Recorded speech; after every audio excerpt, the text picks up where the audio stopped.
राज्यातील पाकिस्तानी नागरिकांच्या आकडेवारी समोर आपत्कालीन व्हिसा असलेले 55 पाकिस्तानी नागरिक असल्याची माहिती, तर केंद्र सरकारचे पाकिस्तानी नागरिकांना देश सोडण्याचे आदेश।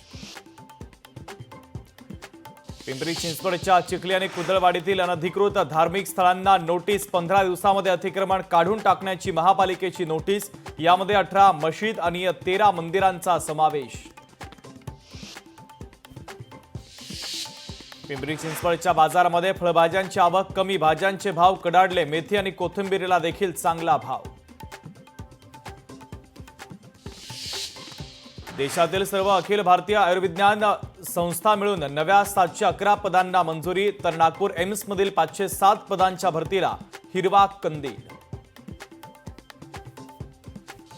पाकच्या हवाई बंदीनंतर डीजीसीएकडून नवी गाईडलाईन, विमानामध्ये पुरेसे खाद्यपदार्थ ठेवण्याच्या कंपन्यांना सूचना।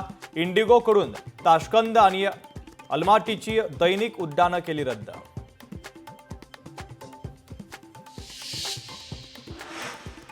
नागपूरमध्ये एसटीच्या ताफ्यात नवीन 20 डिझेल बसची भर, तर सध्या लग्न सराईमुळे प्रवाशांच्या संख्येतही वाढ, त्यामुळे एसटीच्या तिजोरीत चांगली भर पडण्याची शक्यता।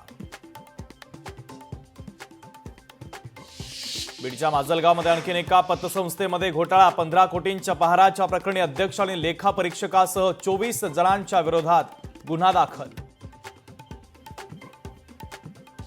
नवी मुंबईतील तुर्भे परिसरात एका अल्पवयीन मुलीची हत्या, जुन्या भांडणातून हत्या झाल्याची माहिती, पोलिसांकडून आरोपीला अटक।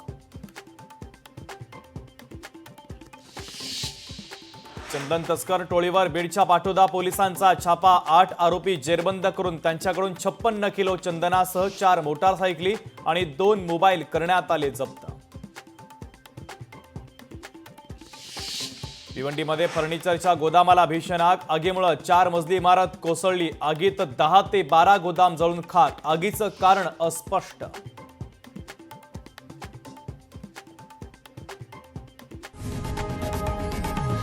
लोकशाही मराठी ऐका, पहा, जागरूक रहा।